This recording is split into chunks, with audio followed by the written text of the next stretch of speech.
আমাদের বাইতুল মোকাররমের খতিব বর্তমান যিনি মুফতি আব্দুল মালিক সাহেব, তিনি সবসময় একটি কথা বলতেন যে মানুষ যখন কোনো কিছুর প্রতি গুরুত্ব আরোপ করে তাহলে সে সেটার জন্য ঠিকই সময় বের করে নেয়। অর্থাৎ আমাকে তো বন্ধুদের সাথে আড্ডা মারার কথা বলা হচ্ছে না, আমি ঠিকই সময় বের করে নিচ্ছি। আমাকে তো মোবাইল টিপার কথা বলা হচ্ছে না, আমি ঠিকই সময় বের করে নিচ্ছি। আমাকে তো রাজনীতি করার জন্য বলা হচ্ছে না, আমি ঠিকই সময় বের করে নিচ্ছি। আমাকে তো ঘুরতে যাওয়ার কথা বলা হচ্ছে না, আমি ঠিকই কিন্তু সময় বের করে নিচ্ছি।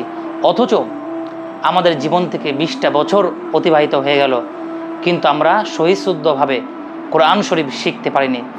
তার মানে এটা দাঁড়ায় যে কোরআন শরীফকে আমরা গুরুত্ব আরোপ করিনি, বিধায় আমরা কোরআন শরীফকে সহিশুদ্ধভাবে শিখতে পারিনি। আমরা যদি কোরআন শরীফকে গুরুত্ব আরোপ করতাম তাহলে আমরা অবশ্যই কোরআন শরীফকে সহিশুদ্ধভাবে শিখতে পারতাম এবং আমরা কোরআন শেখার জন্য ঠিকই 1 ঘন্টা 2 ঘন্টা 3 ঘন্টা সময় বের করেই নিতাম।